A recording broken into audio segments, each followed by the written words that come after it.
Around the year 800, ships began appearing along the coasts of Ireland from the wild Atlantic seas off Scotland. They were dark and low on the water. They sailed fast and their decks were crowded with fierce warriors with long slashing swords, tall spears and great battle axes. The terrified Irish called them genti, pagan barbarians, or Gael, foreigners, or Nordmani, men from the north. But today we know these men as Vikings.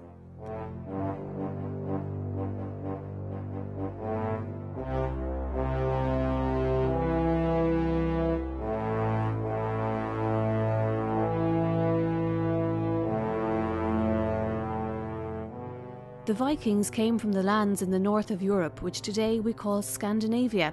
Those from the east, in modern Sweden and Finland, raided the rivers of Russia and Poland, down as far as the Black Sea and Constantinople. Those from Denmark tended to head southwest towards the lands bordering the English Channel, the Netherlands, eastern England and France. The Vikings who raided Ireland, on the other hand, came mostly from Norway, sailing in short hops, first to the Shetlands only a few hours away, then on to Orkney and around the north of Scotland and down through the islands of the Scottish Hebrides. We don't know how many years they were sailing these waters before they arrived on Irish shores, or whether some had stopped to set up farms and settlements in the various islands along the way. When they got to Ireland, some camped on the islands and along the coastline.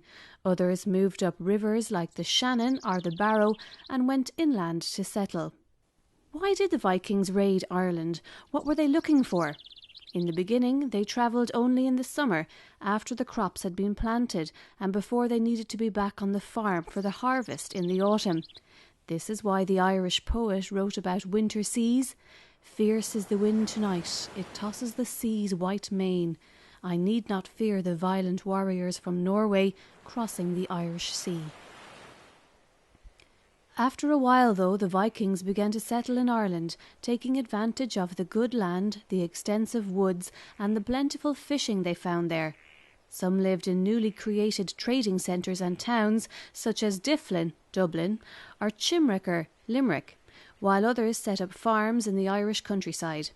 They learned to build houses like the native Irish did, in wattle and in stone, rather than the long houses of turf and planks that they were accustomed to live in far away in Norway.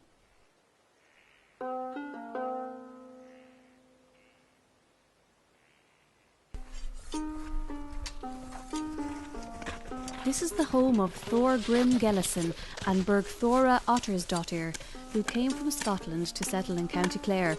The family live in an Irish-style ring fort close to the River Shannon. At the moment, Thorgrim is away selling fish in England, so his wife, Bergthora, runs the farm and his son, Cormac, is the man in charge. The family have an Irish slave. Her name is Aoife Garv. She was captured by Vikings when she was a small girl and sold in the slave market in Waterford.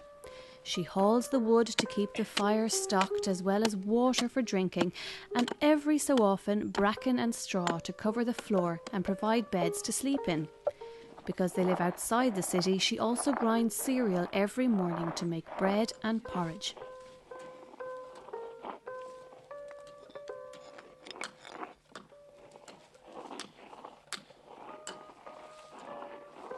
On this occasion, however, the wood she has brought is not for the fire, but to make a post for the fence. Aoife is not allowed to use the axe, which is sharp and dangerous. Normally it would only be the men who would work with the axe, but in the summer, when the men are mostly away, the women have to do all the jobs themselves. Here is the young daughter of the house, Astrid, who is working on it. The mother of the family, Bergthora, came originally from Norway, although her father moved to Scotland when she was a small girl. Even though her son Cormac is in charge of the farm, Bergthora is in charge of the house, and Cormac has to do what she says.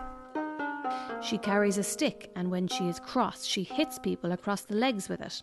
She has arthritis in her legs, so sometimes she finds it difficult to walk fast. Because the family is wealthy, they own an expensive Viking sword. Like other swords, it has a name in its own right. It is called chiveting, or white thing. Many stories are told of the great battles and the fights in which it has taken part. Cormac's grandfather found the sword buried in an old grave mound in Orkney. He gave it to Cormac's dad when they moved to County Clare, and now, while Cormac has been left in charge, he gets to wear the sword. Every day he polishes the blade and makes sure the edges are sharp and ready if enemies decide to attack. Cormac is married to Gunhild. She is the daughter of his father Thorgrim's partner in England, the man who was helping Thorgrim sell his fish. She was born and brought up in West Kirby in the Wirral, on the west coast of England. Gunhild's father is very wealthy and Cormac was lucky to marry her. She is wearing one of the very fashionable hoods from London which her father gave her when she married, as well as a beautiful pair of oval brooches. She has heard that some of these hoods are so grand that they are made of silk imported from the great city of Byzantium far to the east. Her own hood is of good linen dyed pink with expensive French dye. She has a lena or undertunic of beautiful white linen and a warm blue dress as well as a pink apron to match her hood. She's not very good at housekeeping, but she likes to sew and embroider and comb her hair. Cormac has a sister. Her name is Hallgerd. She's making butter in the churn. It has been arranged that she will marry Fionn Hinblindi, Fionn the Squinter, from Iceland. He is away travelling with his two brothers on their ship, and when they make their fortune they will come back and Fionn and Hallgerd will marry. Then they will go and live in Iceland, where his dad has promised them land for a farm. First, though, the brothers need to make enough money so they can afford to marry and buy all they need. Meanwhile, Hallgerd is still living with her family. Fionn has been gone nearly 2 years and she has not heard from him in a very long time. He may be in Norway or Scotland or England or Spain or even in Ireland. She doesn't know. She tries very hard to be patient, but she finds Gunhild very annoying because she is so lazy.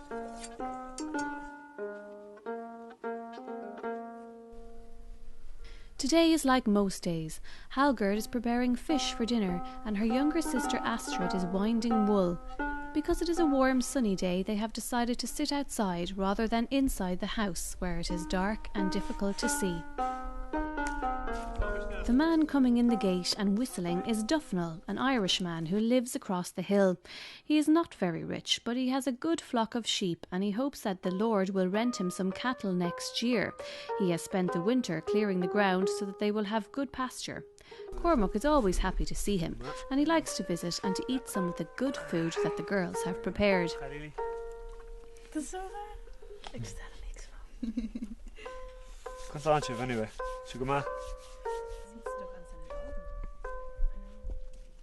Bergthora doesn't like him though. She's afraid that he wants to marry Hallgerd, and if that happens, the family will lose the wealth that Fionn Hinblindi will bring back when he returns. Who do you think you are? Faribra. Yeah. Faribra? Yeah. Yeah. Off you go. Big dumb. He's not the kind lady. Do you know who All right, I am? okay, all right. Do you know who I am? Do you All know? right. Go, Alright, get, fine. go, Hit go, me, hit me, go, hit go, me, hit go, me. get.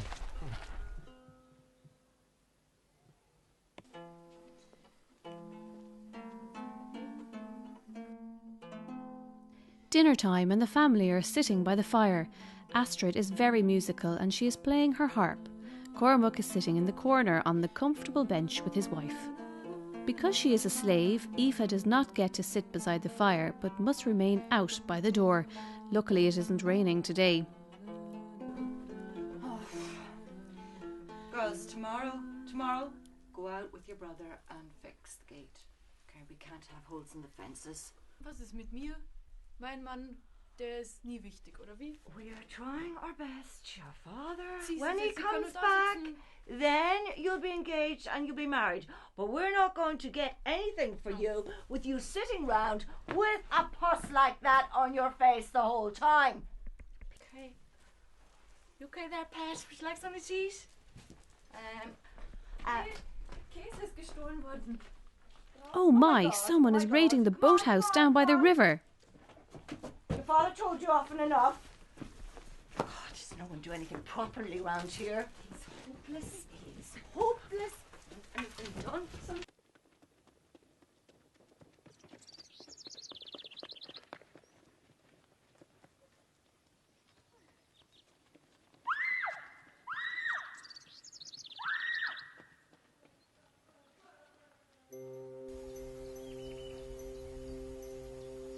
Not all the Vikings who settled in Ireland were peaceable farmers. Because they were such good shipbuilders, the Vikings changed the lives of everybody in the lands in which they settled.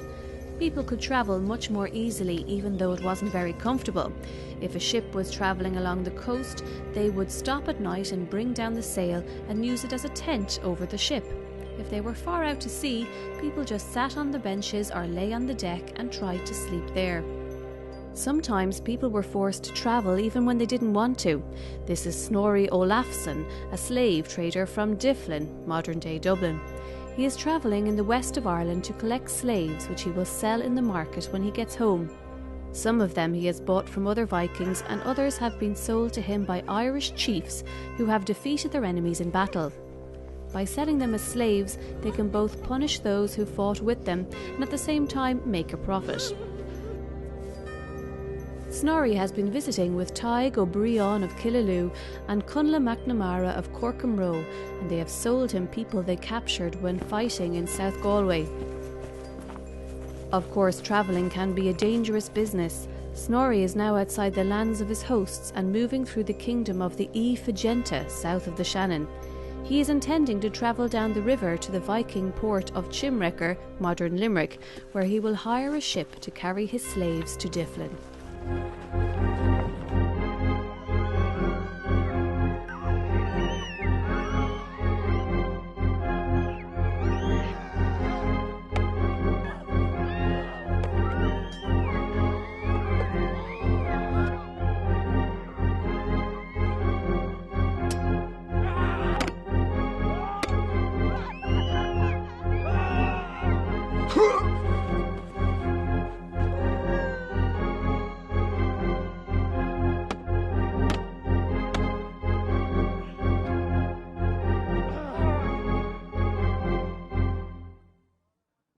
Who are you? The local Figenta lord has had a good day. He has captured a leader of the O'Flaherty from South Galway, whose family will pay a handsome ransom for his return. He also has 2 foreign women to sell at the slave market in Chimrecker, but he has no quarrel with the Irish women, so he let them go. They will have a long walk to get home to Kilmacduagh, even if they do not get lost, and they must travel through the lands of the Dal Cosh, who were responsible for capturing them in the first place. They're the lucky ones, though. Even though Snorri, the slave master, has died, the Irish man who won the fight is still going to sell the others as slaves.